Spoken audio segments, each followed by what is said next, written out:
أشهد أن لا إله إلا الله وحده لا شريك له وأشهد أن محمدا عبده ورسوله أما بعد فأعوذ بالله من الشيطان الرجيم بسم الله الرحمن الرحيم الحمد لله رب العالمين الرحمن الرحيم مالك يوم الدين إياك نعبد وإياك نستعين اهدنا الصراط المستقيم صراط الذين أنعمت عليهم غير المغضوب عليهم ولا الضالين.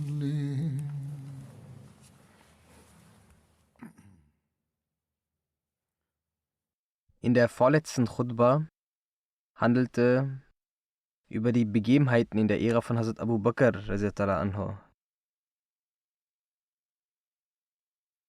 Darin wurden verschiedene Referenzen gegeben, durch diese belegt wurde, dass Hazrat Abu Bakr Siddiq radhiyallahu anhu die Abtrünnigen nicht aufgrund ihrer Abtrünnigkeit bestraft hat, sondern vielmehr aufgrund ihres Aufstandes und des Krieges, dem die Muslime entgegengesetzt waren, sie bestraft hat.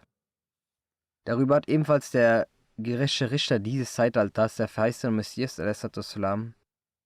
geschrieben und diese Abtrünnigkeit in der Zeit von Hazrat Abu Bakr mit dem Aufstand und der Rebellion in Verbindung gebracht.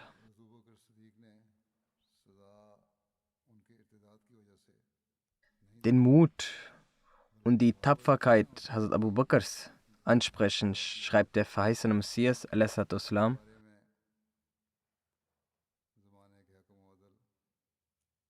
Den Historikern ist nicht verborgen geblieben, dass seine Ära des Khilafat eine Zeit der Furcht und Schwierigkeiten war.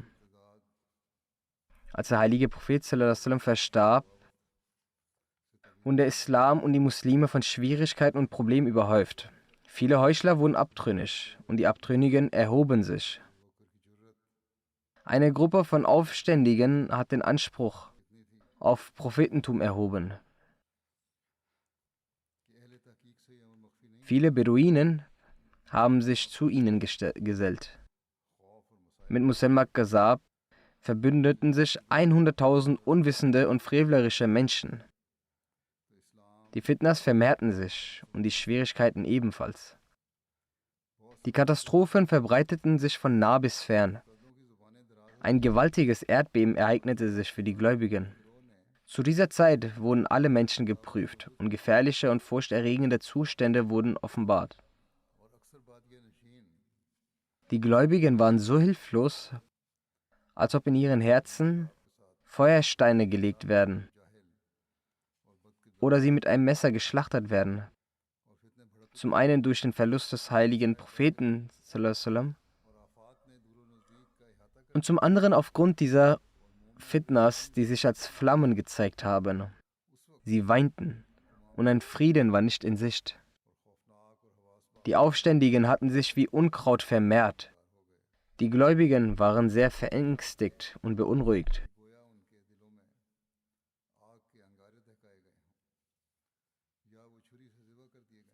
In einer solchen Zeit wurde Hazrat Abu Bakr radhiyallahu anhu als Khalif des Siegels der Propheten sallallahu alaihi wasallam bestimmt.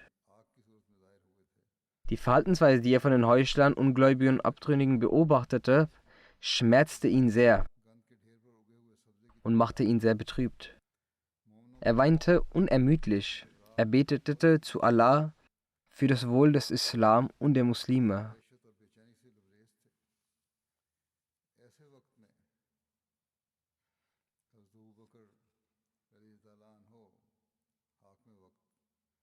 Hazrat Aisha radiallahu anha, in ihr ist eine Überlieferung bekannt.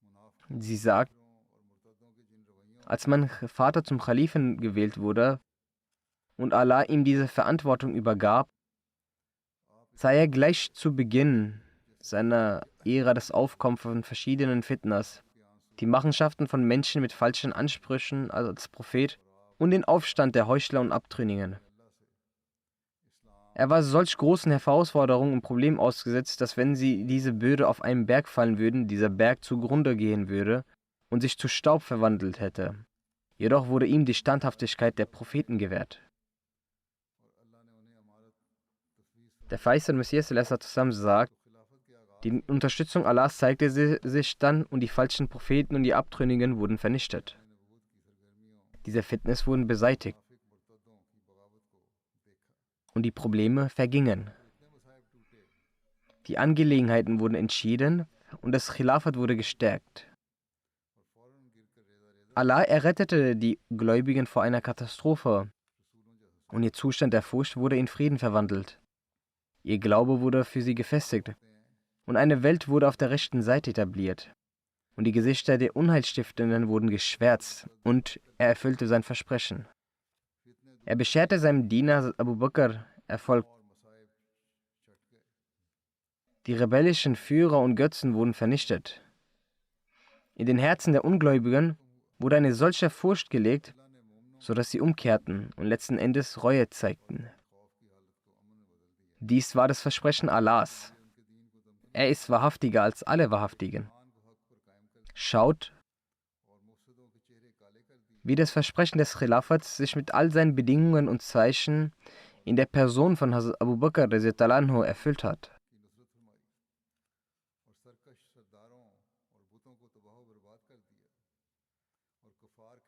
Ich bete zu Allah, dass er aufgrund dieser Forschung eure Herzen öffnet, sagt der Feisal Messias. Sagt weiter, schaut, wie der Zustand der Muslime war, als er radiallahu anhu zum Khalifen ernannt wurde. Der Islam war aufgrund aller Probleme wie eine verbrannte Person in einem fragilen Zustand. Dann gab Allah dem Islam wieder seine Kraft und holte ihn aus einem tiefen Brunnen heraus, und alle falschen Propheten, die den Anspruch auf das Prophetentum erhoben, wurden durch schmerzhafte Qual getötet. Die Abtrünnigen wurden wie Viehe getötet. Allah schenkte den Gläubigen Frieden, nachdem sie zuvor aufgrund ihrer Furcht wie Tote waren. Nach der Beseitigung dieses Leides waren die Gläubigen sehr glücklich. Sie beglückwünschten Hazrat Abu Bakr und sagten Marhaba zu ihm, wenn sie ihn trafen. Sie lobten ihn sehr und beteten zum großartigen Herrn für sie. Sie eilten, um ihm Respekt und Hochachtung zu zollen. In den Tiefen ihres Herzens schlossen sie ihre Liebe zu ihm. In allen Angelegenheiten folgten sie ihm und waren ihm stets dankbar. Sie hatten ihre Herzen erleuchtet und ihre Gesichter waren erblüht. Sie nahmen in Liebe und Zuneigung zu. Mit voller Mühe und Eifer leisteten sie ihm Gehorsam. Sie sahen in ihm eine gesegnete Person und eine Person ähnelnd der durch Gott unterstützten Propheten. All dies war aufgrund der Wahrhaftigkeit und dem tiefen Vertrauen von Hazrat Abu Bakr. Dies war die Urdu-Übersetzung eines Auszuges aus dem Buch Sirul Khilafa des Feisal Messias, welches auf Arabisch geschrieben wurde. Als das Unheil der Abtrünnigen und die Rebellion begann, sandten sie einige Bataillonen dahin. Wie schon bereits zuvor erläutert wurde so gut wie ganz Arabien nach dem Tod des heiligen Propheten abtrünnig.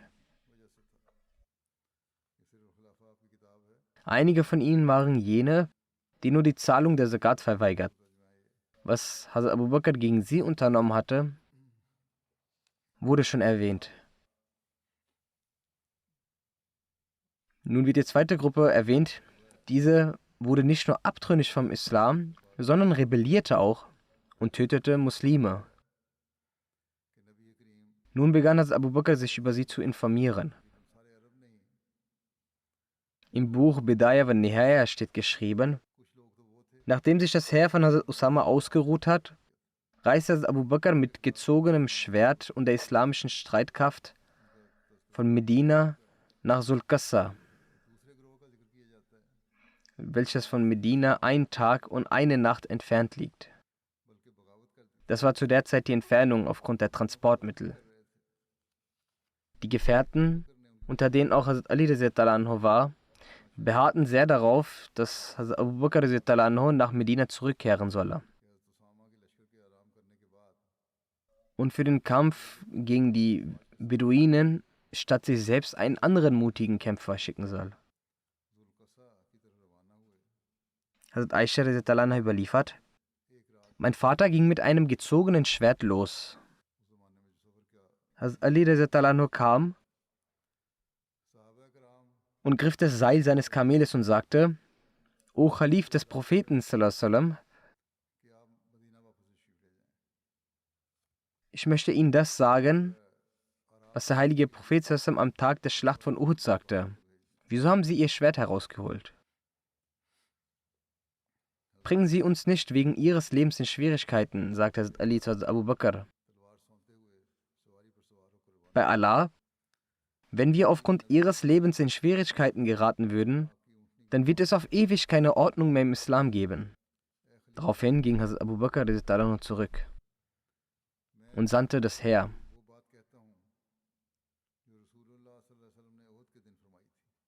Als Hazrat Usama radhiyallahu anhu und seine Armee sowie ihre Tiere sich erholt hatten,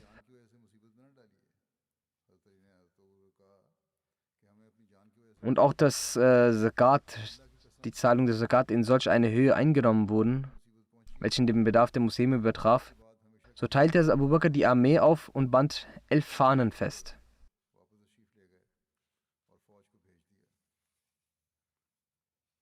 Eine wurde für Hazrat Khalid bin Walid gebunden und er wurde beauftragt, in die Schlacht gegen Tulayha bin Khwailid zu ziehen. Danach sollten sie gegen Mutah bin Malik bin Nuwaira in die Schlacht ziehen. Dies waren alles Abtrünnigen, welche gegen die Muslime kämpfen wollten. Wenn ihr schafft, bis dahin gegen sie standhaft zu bleiben, Mutah ist der Name einer Wasserquelle in Banu Asad. Dorthin sandte er ihn. Eine Fahne wurde für Ikrama bin Abu Jahl gebunden. Er sollte in die Schlacht gegen Muselma bin Kazab ziehen.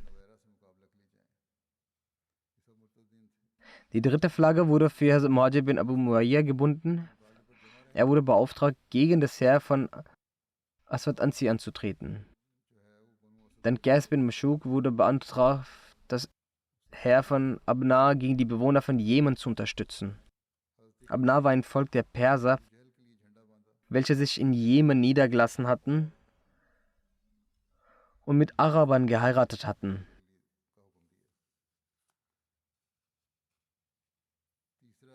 Wenn er damit fertig ist, dann soll er nach Gidda nach Hazrat Mut, ein Ort in Jemen, ziehen und gegen die Kinder kämpfen. Die vierte Fahne wurde für Khalid bin Said bin As gebunden. Er wurde nach Hamkaten entsandt, welches an der Grenze zu Syrien liegt. Die fünfte Flagge wurde für Amr bin As gebunden. Er wurde beauftragt, gegen das Heer von Qutar, Wadir und Haris zu kämpfen. Die vierte Fahne wurde für Josefa bin Mehsen al-Fani gebunden und er wurde beauftragt, nach Ahl Dawar zu marschieren. Dawar war eine alte und berühmte Handelsstadt im Oman. Dort wurde immer ein Markt organisiert. Die siebte Fahne wurde für Hazrat Arfajar Harsuma gebunden. Er wurde beauftragt, nach Mahira zu gehen. Mahira ist der Name eines Ortes in Jemen. Abu Bakr erlaubte es den beiden, die nach Jemen geschickt wurden, sich zusammenzutun. Doch in der jeweiligen Stadt sollte jeder für seinen Ort als Amir fungieren.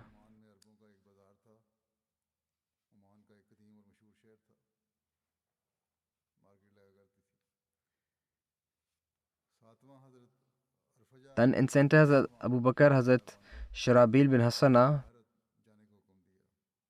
um das Heer von Ikrama bin Abu Jahl zu verfolgen. Er wurde beauftragt, nach der Schlacht von Yamama sich zum Ort Qasar zu begeben und dort gegen die Abtrünnigen zu kämpfen und als Amis zu fungieren.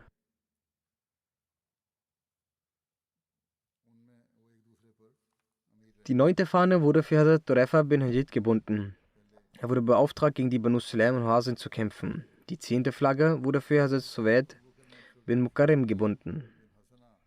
Er wurde beauftragt, zum Ort Tehama in Jemen zu marschieren.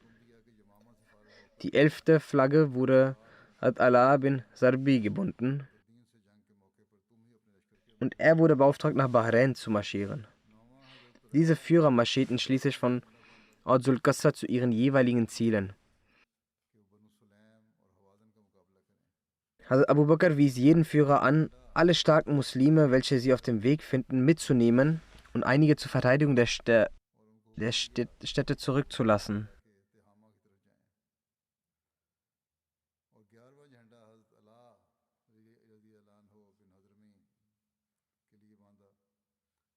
Über die Verteilung von Abu Bakr schreibt jemand: Sulqassa war das militärische Zentrum. Um die Apostasie und den Verrat zu bekämpfen, gingen von dort die muslimischen Truppen in die verschiedenen Richtungen los. Die Planung Abu Bakr spricht für sein herausragendes Können und für seine außerordentliche Erfahrung mit der Geografie. Die Verteilung der Truppen zu ihren jeweiligen Orten zeigt, wie sehr er mit der Geografie vertraut war und wie sehr er mit den Zeichen der Erde und den Ortschaften und den Wegen von Arabien vertraut war. Die Insel von Arabien war quasi vor seinem Auge, so wie heute mit der modernen Technologie in der Zentrale die Lage begutachtet werden kann.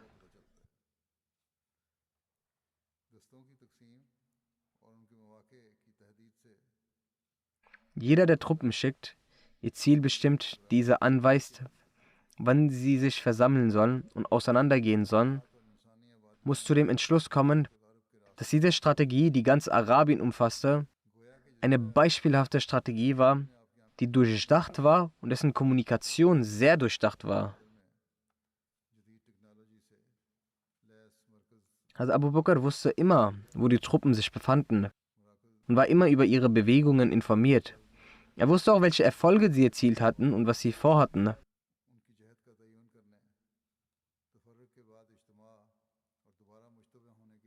Die Kommunikation waren sehr stark und die Nachrichten bekam er in Führungszentrum nach Medina durch Boten geschickt. Mit allen Truppen war er gleichermaßen verknüpft. Für die Kommunikation zwischen der Hauptstadt und den Fronten waren die Boten Abu Khassama Ansari, Salma bin Salama, Abu Barza Aslami und Salma bin Bash von besonderer Stellung.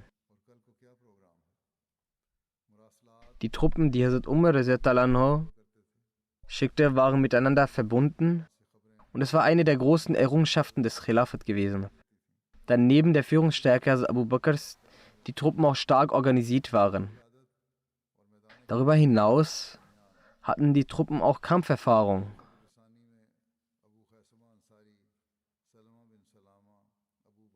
In der Zeit des heiligen Propheten hatten diese Krieger in verschiedenen Ghazwat und Sariya, also Kriegen, Erfahrungen in solchen Dingen gesammelt. Der militärische Zweig Abu Bakrs Regierung war der stärkste in ganz Arabien. Der Anführer der Truppen war das Schwert Allahs, Khalid bin Walid. Er hatte eine besondere Stellung in den Siegen und der Bekämpfung des Verrats.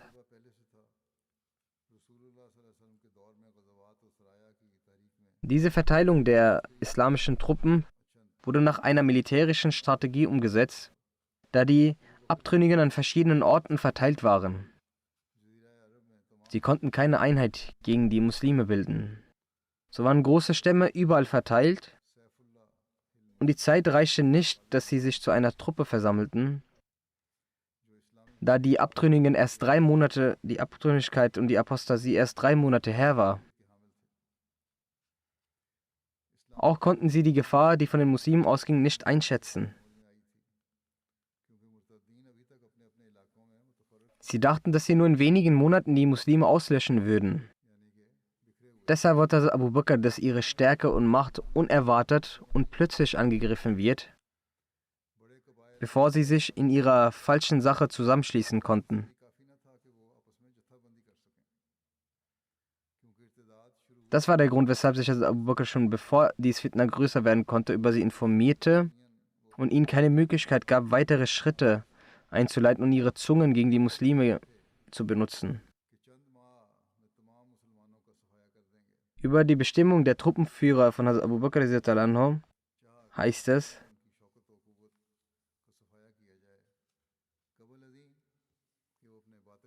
Zunächst wurde bei dieser Strategie beachtet, dass die Truppen trotz ihrer verschiedenen Aufenthalte immer in Kontakt waren und miteinander kooperieren. Alle Truppen waren Teil einer Abfolge. Ihre Aufteilung und Zusammensetzung folgten einem strikten Plan.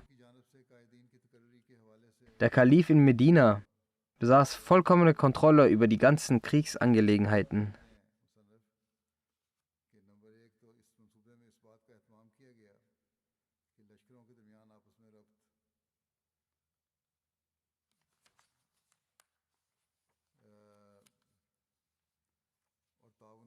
Zweitens dies, dass der große Sadiq für die Verteidigung des Darul Khilafa Medina einen Teil des Herrn bei sich ließ und ebenso zwecks Beratschlagung in den Führungsangelegenheiten eine Gruppe von den großen Gefährten. Drittens wusste Hazrat Abu Bakr, dass in den von den Apostasie betroffenen Gegenden eine Dominanz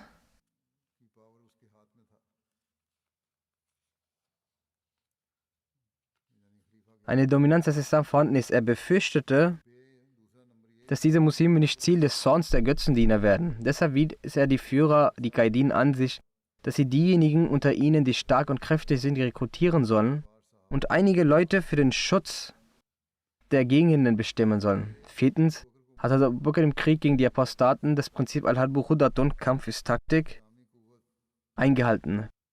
Die Ziele des Heeres erweckten also einen Anschein, doch das Ziel war ein anderes. Es wurde äußerste Vorsicht eingehalten, dass die Strategie nicht zugrunde geht.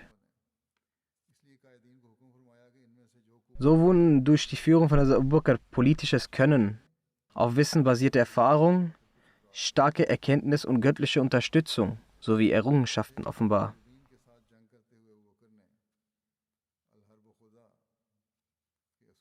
Zu diesem Anlass verfasste Abu Bakr 2 Appelle, eines an die arabischen Stämme und das zweite an die Führer der Heere. Derselbe Schreiber, Dr. Ali Muhammad Salabi, schreibt über diesen Brief: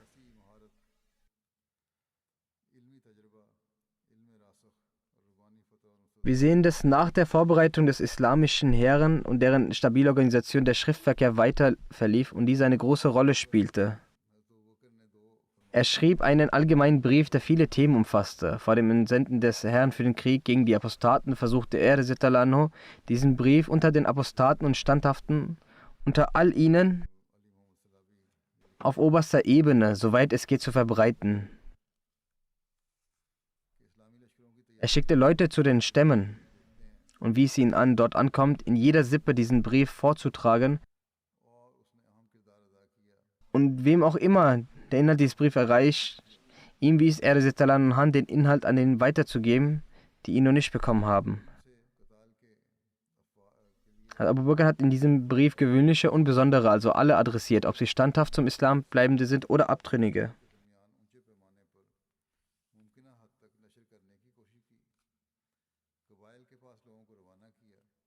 Dabri hat den Brief von Abu Bakr, der an die arabischen Stämme gerichtet war, am detailliertesten erwähnt. Der Verheißte Messias hat in seinem Buch Sirul Khalafa diesen Brief erwähnt und gesagt: Es ist angebracht, dass wir hier den Brief niederschreiben, den der große Sadiq für die abtrünnigen Stämme Arabiens verfasste, damit diejenigen, die von dem Brief mitbekommen, die Durchsetzung der Zeichen Gottes durch den großen Sadiq und die Stabilität in dem Schutz sämtlicher Praktiken des heiligen Propheten sehen und Glauben und Erkenntnis voranschreiten. Dann schreibt der verheißene Messias, a.s.,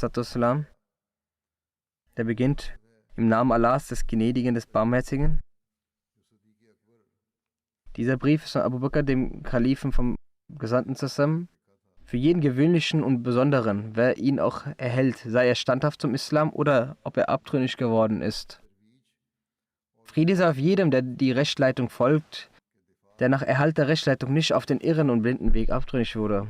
Ich lobpreise vor euch jeden Gott, den niemand neben sich hat, und ich bezeuge, dass es keinen Anbetungswürdigen außer Allah gibt, der einzigartig ist, der keinen Partner hat, und ich bezeuge, dass Muhammad sein Diener und sein Gesandter ist.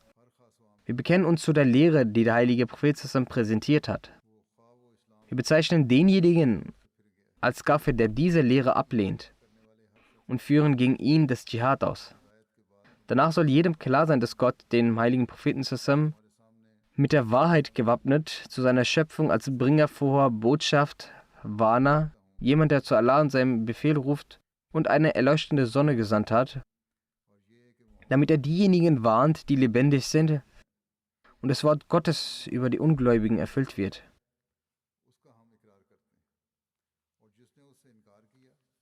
Allah hat den Menschen Rechtsleitung gewährt, der den heiligen Propheten akzeptiert hat. Derjenige, der sich vom heiligen Propheten abgewendet hat, den hat der heilige Prophet so lange bekämpft, bis er willig oder unwillig den Islam angenommen hat. Dann ist der heilige Prophet verstorben. Der heilige Prophet hat den Befehl Gottes umgesetzt und die Umma in den Schutz genommen und kümmerte sich um ihr Wohl. Er hat die Verantwortung, die ihm aufgetragen wurde, erfüllt. Allah hat für den heiligen Propheten und für die Muslime im von ihm offenbarten Buch Folgendes klargestellt. Innaka mayyitun wa innahum mayyitun. Wahrlich, du wirst sterben und auch sie werden sterben. Er sagte weiter, Wa ma ja'alna li basharin min qablika al-khuld. Wa ma ja'alna li basharin min qablika al-khuld. Wir gewährten keinem Menschenwesen vor ihm immerwährendes Leben. Afain mitta faumul khalidun. Drum, wenn du sterben solltest, können sie immerwährend leben? Darüber hinaus sagte er zu den Gläubigen, Wa ma Muhammadun illa Rasul, qad khalat min qablihi Rasul. Afain mata o kutila inqalabtum ala aqabikum. Wa man yanqalib ala aqibaihi. وَمَنْ يَنْقَلِبْ عَلَى عَقِبَيْهِ فَلَنْ يَضُرَّ اللَّهَ شَيْئًا وَسَيَجْزِي اللَّهُ الشَّاكِرِينَ. Mohammed ist nur ein Gesandter. Vor ihm sind Gesandte dahingegangen. Wenn er nun stirbt oder getötet wird, werdet ihr umkehren auf euren Fersen? Und wer auf seinen Fersen umkehrt, der fügt Allah nicht den mindesten Schaden zu. Und Allah wird die Dankbaren belohnen.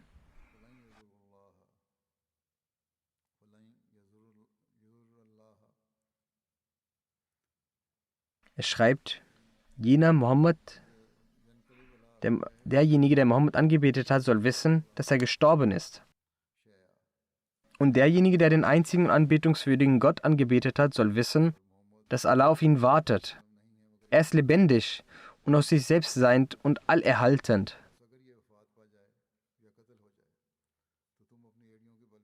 Er wird nicht sterben, Schlummer ergreift ihn nicht, noch Schlaf.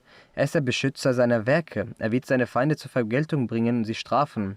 Ich belehre euch über die Gottesfurcht und den Erhalt des glücklichen Schicksals, die bei Gott für euch bestimmt ist, und die Lehre, die euer Prophet sallallahu alaihi wasallam zu euch gebracht hat, an diese zu halten.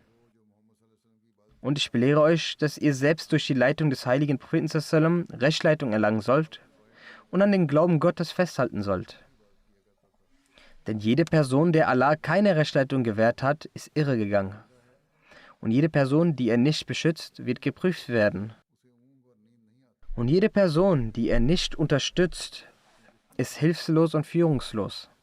Rechtgeleitet ist jener, den Allah Rechtsleitung gewährt.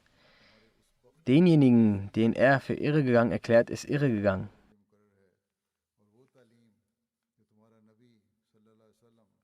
Allah sagt, Man yahdillahu fahuwa al-muhtad wa man Yudlil falan tajida lahu waliyan murshida.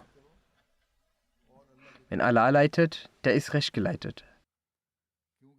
Doch wen er irre gehen lässt, für den wirst du auf keine Weise einen Helfer und Führer finden.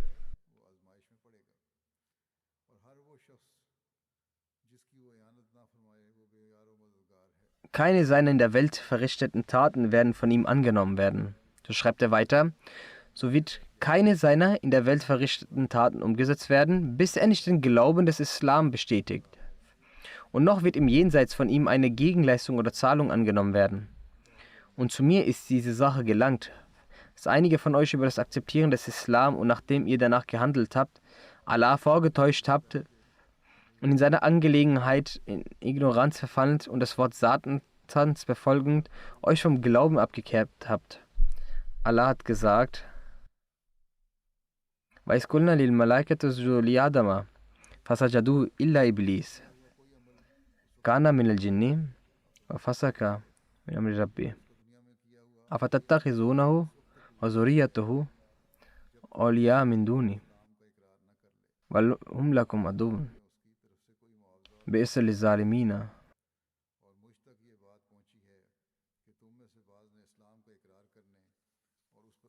Und gedenke der Zeit, da wir zu den Engeln sprachen, werfet euch zusammen mit Adam nieder, da warfen sie sich mit ihm zusammen nieder. Nur Iblis nicht, er war einer der Djinn, so war er ungehorsam gegen den Befehl seines Herrn. Wollt ihr nun ihn und seine Nachkommenschaft zu Freunden nehmen, statt mich? Obwohl sie eure Feinde sind. Schlimm ist der Eintausch für die Frevler. Wahrlich, Inna Shaitana lakum aduwwun fattakhizuhu aduwwan. Imma yadu hisbahu liyakunu min ashabis Sa'ir. Wahrlich, Satan ist euch ein Feind, so haltet ihn für einen Feind. Er ruft seine Anhänger nur herbei, damit sie Bewohner des flammenden Feuers werden. Er sagt weiter in Bezug auf den Brief, und ich habe gegen die Muhajirin und die Ansar und der Gruppe der Tabi'in, welche dem besten Handel folgten, jenen Mann ausgewählt und ihn zu euch entsandt. Und ich habe ihn angewiesen, dass er weder mit einem Krieg führt und diesen nicht umbringt, bis er diesen nicht zur Botschaft Allahs ausgerufen hat. Dann, wer aber diese Botschaft akzeptiert und diese bestätigt und sich zurückhält und Gutes vollbringt, es akzeptiert und daraufhin diese unterstützt. Und wer diese ablehnt, so habe ich jenen angewiesen, darüber mit diesem Krieg zu führen. Und wenn er überwältigt, so soll er keinen einzigen von diesen übrig lassen. Oder er soll diese mit dem Feuer strafen und diese durch jede Möglichkeit töten, und er soll Frauen und Kinder zu Gefangenen nehmen, von niemandem minder als der Islam akzeptieren. Wer ihm dann folgt, so ist es besser für diesen, und wer von ihm ablässt, so wird dieser Allah nicht demütigen können.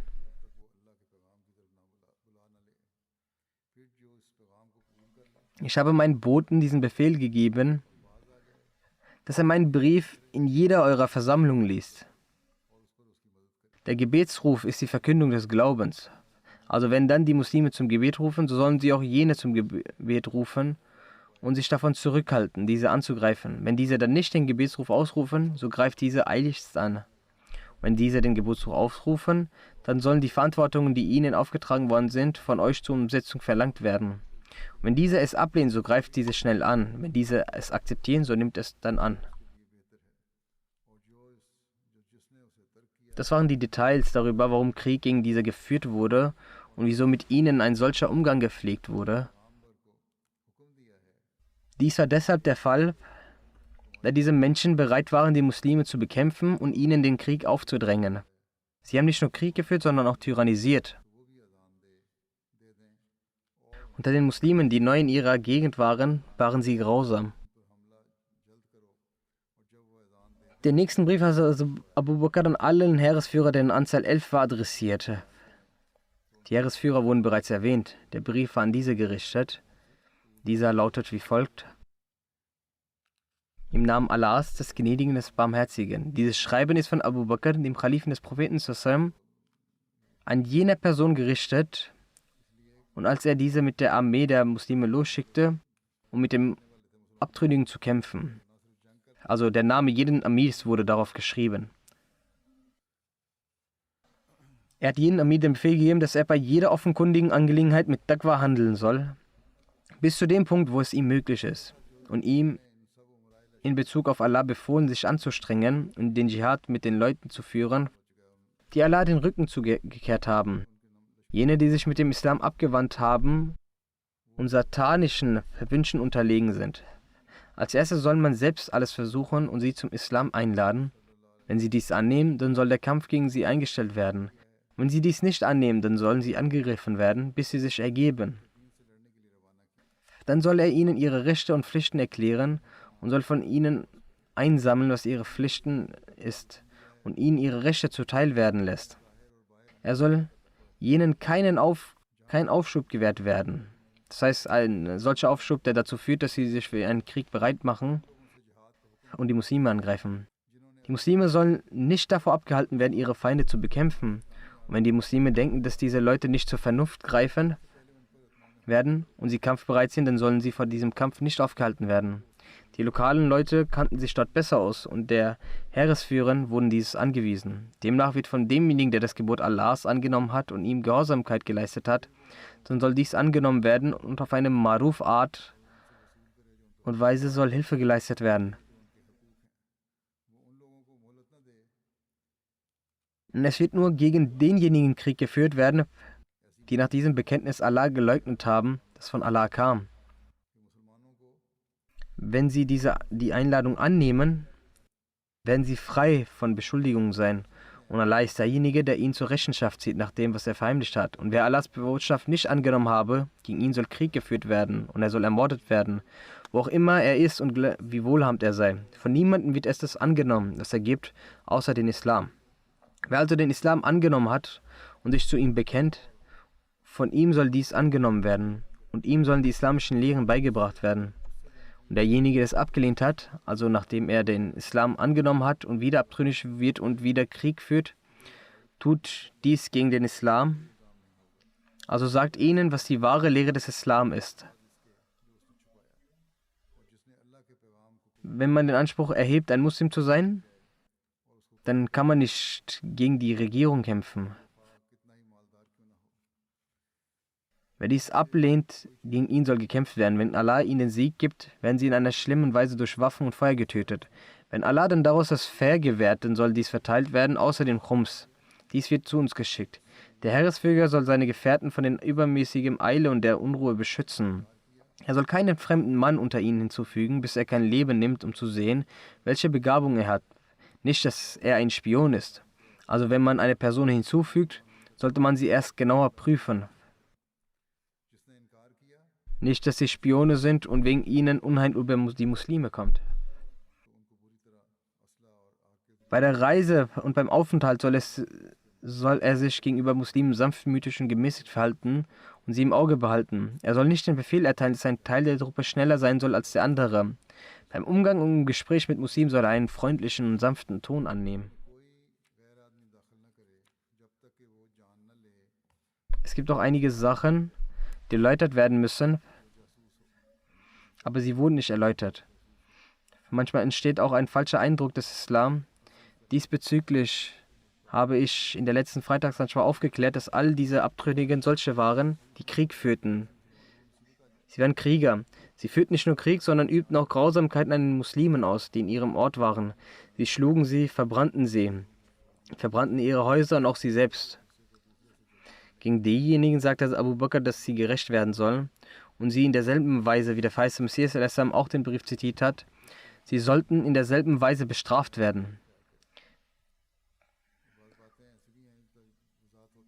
Denn dies ist auch der Befehl des Heiligen Koran, der Befehl Allahs, dass was immer, wenn jemand vergeht, er in derselben Weise bestraft werden muss, um Vergeltung zu üben.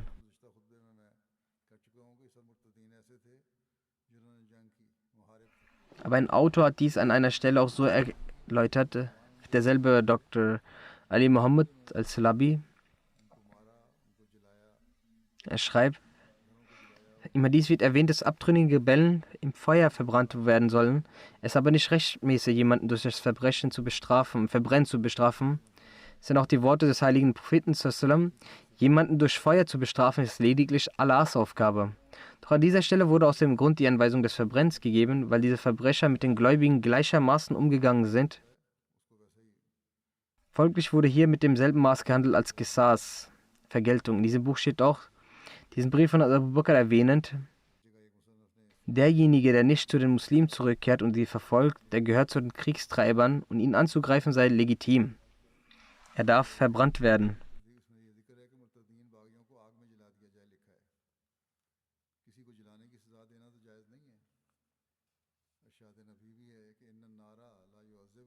Allah hat dies auch im Heiligen Koran erwähnt, dass diejenigen, die euch in Schwierigkeiten bringen, sollen gleichermaßen bestraft werden.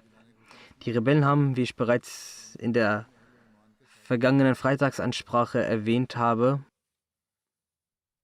und auch eben erwähnt habe, die Muslime verbrannt und sie auf grausame Art umgebracht.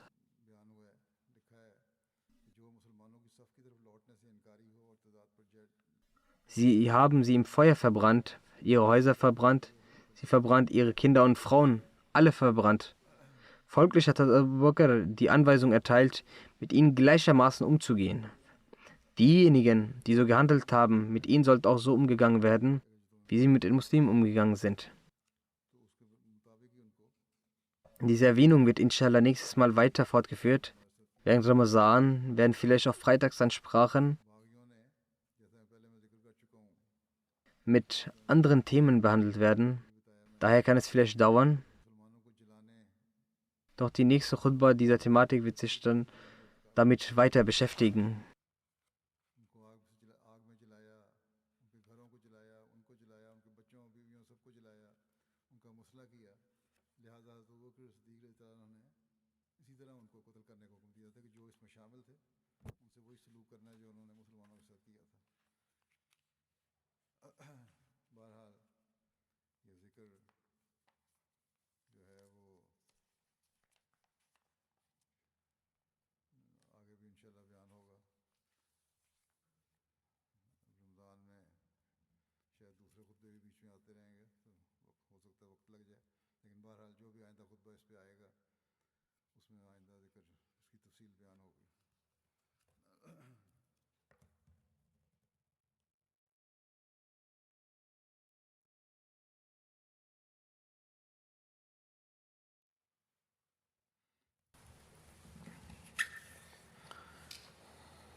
الحمد لله نحمده ونستعينه ونستغفره ونؤمن به ونتوكل عليه ونعوذ بالله من شرور أنفسنا ومن سيئات أعمالنا من يهده الله فلا مضل له ومن يضلل فلا هادي له ونشهد أن لا إله إلا الله ونشهد أن محمدا عبده ورسوله